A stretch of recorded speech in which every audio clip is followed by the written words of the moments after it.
이지식 토론자가 말씀하신 여러 가지 질문사항, 코멘트에 대해서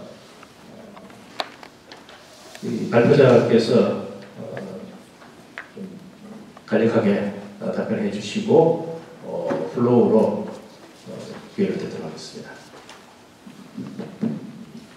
예, 감사드립니다. 훌륭한 토론에 대해서 정말 감사드린다는 말씀 먼저 드리고 싶고요. 질문이 4가지였는데 차근차근히 제가 답할 수 있는 한에서 한번 답을 해보도록 하겠습니다. 사실 이제 러시아의 그동안의 투표 또는 선거를 연구하는 데 있어서 기존의 한국 같은 경우에 국내에서 연구됐던 연구들을 다 그렇다고 이야기할 수는 없습니다만 대부분의 연구들이 약간 평면적인 선택을 띄었습니다.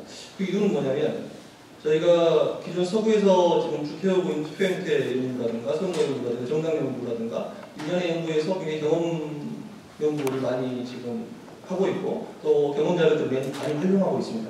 근데 이제 현재 국내의 여건상 그러기 어려운 여건이었기 때문에 굉장히 평면적인 기술 형태의 선거 연구 또는 투표 연구가 많이 이루어졌는데 저희 역시도 그런 한계를 조금 넘어서기는 어려웠다라고 하는 이야기를 처음에 드리고 싶고, 다만 아까 제가 서두 이야기 드렸던 것처럼 이 선거 과정을 쭉 지켜보면서 합리적 선택 이론을 적용해보면 어떨까?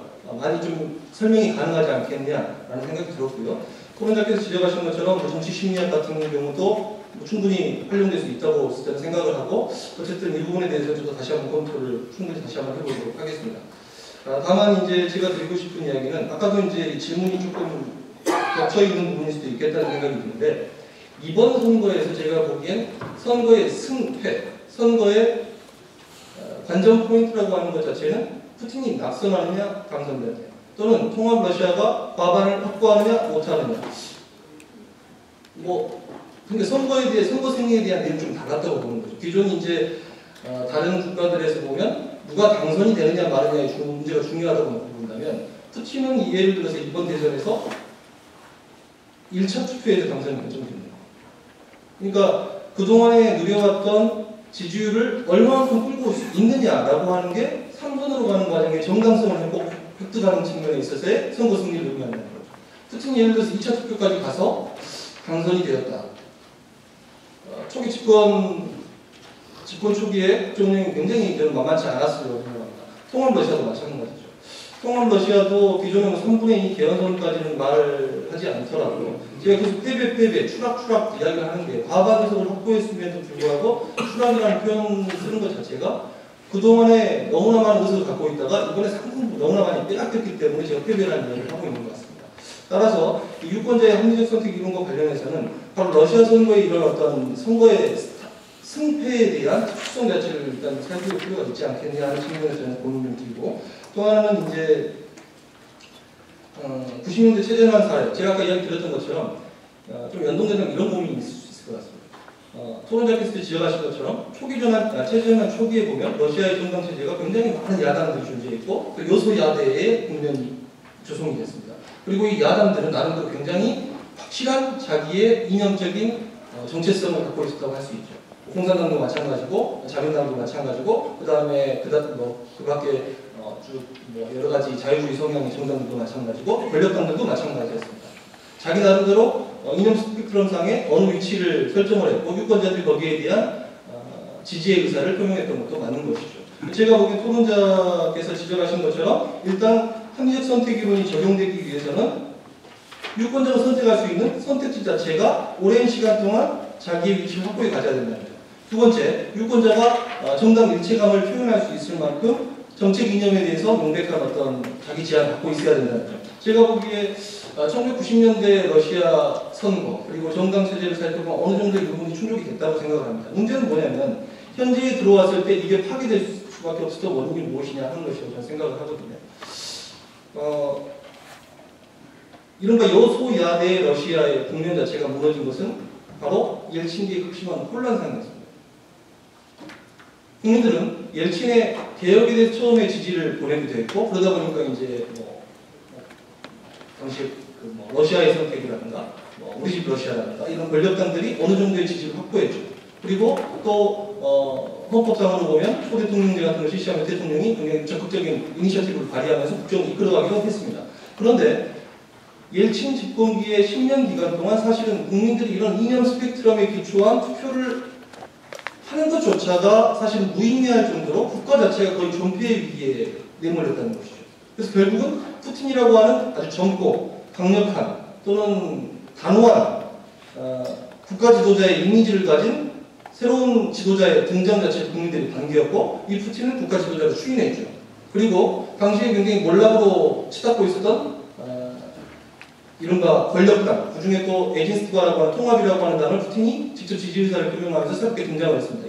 1999년에. 그리고 이 에진스트바라고 하는 정당에 러시아 국민들은 투표를 해주었죠. 그래서 당시에 공산당을 바로 앞지를 수는 없었지만 이 에진스트바를 기초로 현재 통합 러시아가 만들어진 것입니다. 제가 드리고 싶은 가장 핵심적인 이야기는, 러시아는 1990년대에 나름대로 확실한 자기 이념적인 지향을 가진 정당들이 존재했고, 이런 정당들에 대해서 러시아 유권자들이 나름대로 판단을 했다고 생각을 합니다. 다만 러시아의 국가 상황 자체가 너무 혼란스럽다 보니까 이 판단 자체가 무의미해지면서 결국은 국가를 안정과 질서로 가지고 갈 수 있는 지도자와 정당에게 압도적인 지지를 보냈던 상황이 2000년대에 유지되었다고 하는 것이죠.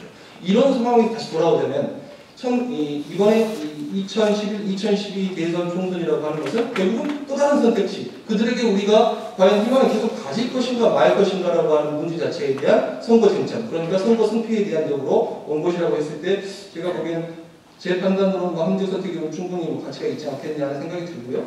그 다음에 이번에 이제 선거 푸틴의 당선 요인과 관련해서 푸틴과 현 집권 세력을 분리해서 본 것은 아닌지, 그러니까 유권자들께서, 제가 이야기하는 토론자께서 지적하신 부분들은 유권자는 푸틴과 통합 러시아를 비롯한 집권 세력을 구분해서 본 것 아니냐. 푸틴이 당선되게 된 데는 효과적인 선거 전략도 있을 수 있지만 결국은 푸틴이라고 하는 사람 자체를 따로 띄워놓고 본 것은 아니냐라는 말씀이신 것 같습니다. 충분히 공감이 됩니다. 그럴 수 있다고 생각합니다. 다만 여러 가지 이제 러시아 내에서 발표되었던 여론조사 자료를 토대로 본다면, 제가 보기에 푸틴의 지지율이 통합 러시아의 지지율보다 높았긴 했습니다만 같이 떨어지고 있었거든요. 그래서 물론 어느 정도 푸틴과 통합 러시아를 별개로 볼 수는 있지만 결국 푸틴도 계속 같이 떨어지고 있었다라고 하는 점을 놓고 본다면, 제가 보기엔 오히려 푸틴의 효과적인 선거 캠페인에 조금 더 방점을 찍는 것이 옳지 않은가 하는 개인적인 생각을 갖고 있습니다. 답이 됐을지 잘 모르겠고요. 그 다음에 경제정책과 관련해서 말씀 정말 잘 들었습니다. 옳은 이야기라고 생각하고, 제가 다음 논문에서는 이 페이퍼를 좀 더 발전시킬 때는 반드시 좀 포함시켜야겠다는 생각을 했고요. 말씀하신 것처럼 이번에 각 정당들의 공약 그리고 선거 정책을 살펴보면 현 정부를 공격하는 데 있어서는 굉장히 일치한 모습을 보이고 있습니다. 푸틴의 3선거 관련해서 굉장히 노골적인 반감을 표시하는데, 예를 들자면 한 후보자가 평생 동안, 그러니까 한 사람이 평생 동안 러시아에서 3번 대통령을 할 수 없도록 헌법을 개정하겠다는 이야기는 모든 사람이 다 했습니다. 푸틴을 제외한 모든 후보가 다 공약을 내고있죠. 또 예를 들자면 뭐 정치제재 개선과 관련해서도 뭐 직선제 도입 같은, 주지사 직선제 도입 같은 문제라든가 정당의 진입장벽을 낮추는 문제 같은 이런 문제들은 공이 다 똑같은 공약이었습니다. 그런데 흥미로운 것은 경제 정책에 있어서만큼은 러시아 정당들은 이념적 스펙트럼에 따라서 좀 차별적인 모습을 보여줬습니다. 예를 들자면 프로루프와 같은 자유주의자 같은 경우는 국영기업의 전적인 민영화를 공약에 집어넣죠. 그리고 제 우측부터 오면은 딜rov스키 같은 경우는 전형적 민족주의 레토릭을 그대로 유지했고, 그 다음에 중좌라고 할 수 있는 미로노프의 정의러시아, 그러니까 정의러시아의 미로노프 같은 경우는 국가 주도의 그러니까 공기업이죠. 국영기업의 수준을 그대로 유지하되 다만 수준을 조금 낮추는 방향으로 가자, 이런 쪽의 이야기를 했고, 대신에 공산당 같은 경우는 전폭적인 국유화를 또 이야기를 했습니다. 국영기업의 역할을 강화한다든가, 또 은행들의 또 대폭 국영은행 시스템을 갖추자라는 이야기를 한다든가. 그러니까 제가 보기에 경제 영역에 있어서는 각 후보자들이 좀 차별성이 부각됐었지만 결국 이 경제라고 하는 것 자체가 유권자한테 실질적으로 많이 어필했느냐, 제가 보기에 좀 그렇지 않은 부분이 있었다고 좀 생각이 되고요.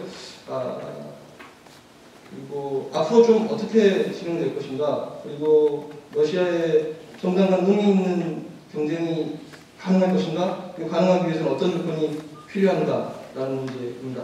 참 중요한 문제라고 생각합니다. 러시아 정치 발전을 위해서 진짜 제일 중요한 문제라고 생각을 하는데요.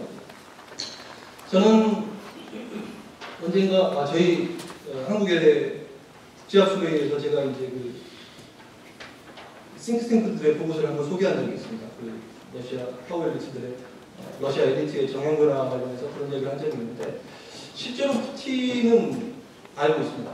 러시아에서 싱크탱크가 가지는 저는 의미가 미국은 사실 뭐 수천 개에 달하는 싱크탱크가 있습니다. 뭐 러시아에도 싱크탱크라고 불릴 만한 데는 꽤 있습니다. 그렇지만 대표적인 싱크탱크로 불리우는 데가 현대발전연구소라든가 또 전력개발센터와 같은 두 개의 싱크탱크를 그냥 대표적으로 꼽을 수 있는데 이 두 개의 싱크탱크는 또 특별한 점이 실제로 국가의 관료들이 포함이 되어 있거나 아니면 대통령이 여기 자문위원으로 있거나 그러니까 실제로 국가의 정책 결정을 하는데 지대한 영향력을 미치는 거의 뭐 독점적인 영향을 미치는 기관이라고 해도 과언이 아닌 것 같습니다. 근데 이 두 기관들은 이미 총선이 시작되기도 전에 러시아 정치 체제가 계속 변해야 된다는 이야기를 하고 있습니다. 그리고 러시아 정치 체제가 변하기 위해서는 어떻게 해야 되느냐? 국민들이 바로 만약에 이렇게 계속 자신들의 정치적인 지향을 표출할 수 있는 정상적인 통로를 막게 되면 국민들은 결국 분출하고 폭발하게 되기 때문에 정상적인 출구를 만들어줘야 한다는 얘기를 끊임없이 해왔습니다. 제가 푸틴이 충분히 알고 있습니다. 일부 전문가들께서는 푸틴이 되면은 옛날로 돌아간다, 권위주체제 강화된다라는 말씀을 하시는 분 계십니다. 물론 그럴 수 있습니다. 제가 보기엔 푸틴은 2000년대에 지도자였습니다. 2000년대라고 하는 러시아의 시대가 요구한 영웅이었죠. 그러나 2010년대로 넘어올 때 그 영웅이 그대로 부합하는가에 대한 의문의 여지가 있을 수 있겠지만 푸틴은 시대의 요청을 거절하지 못할 것 같습니다. 그렇지 않고서는 국정 운영하기 어렵기 때문에 이 싱크탱크들이 요구하는 것이 바로 정당체제의 다원입니다. 실제로 러시아 시민들에게 선택지를 줘야 합니다. 이번 자체는 또 안정이냐 아니면 혼란이냐고 하는 선택지를 주면서 결국은 당선이 되고 압도적인 승리를 또 가져올 수 있었을지는 모르지만 결국 이것이 계속 유지되기는 어렵다. 안정적인 정당체제를 갖춰줘야 한다라는 이야기를 끊임없이 제기하고 있습니다. 제가 보기에 아까도 제가 뭐 말미에 전망 부분에 대해서 그런 이야기를 다소 했긴 했습니다만 갈 수밖에 없다. 결국은 총선이 앞으로 5년 남아있긴 합니다만 결국 원외에 있는 정당들이 활동할 수 있는 통로를 열어줄 수밖에 없다. 그리고 그들이 낮아진 문턱을 통해서 앞으로 2005년 후 2016년 총선을 통해서 다소 원내에 진출할 수 있는 가능성이 넓어질 것이다. 그들도 역시 살 길을 찾기 위해서 통합이라든가 야권의 어떤 확대라든가 이런 제스처를 갈 수밖에 없을 것이다. 제가 보기엔 2000년대 이후에 만들어진 통합 러시아가 3분의 2 이상의 압도적인 의석을 차지하고 있는 이런 패권적 정당체제, 패권 정당체제라고 하는 것 자체는 향후 러시아의 정치 무대에서 그 힘을 잃게 될 것이고 어느 정도는 다원적인 모습 자체를 점차적으로 갖춰가게 될 것이고 결국은 2015년 선거를 통해서 어느 정도의 의미가 보여진다고 한다면 2018년 대선을 통해서는 조금 더 나아진 긍정적인 선거의 모습을 보여줄 수 있지 않겠느냐 하는 그런 기대를 갖고 있습니다. 이게 뭐 맞을지 틀리지는 제가 뭐 속단하기 어렵겠지만 개인적으로는 그런 생각을 갖고 있습니다.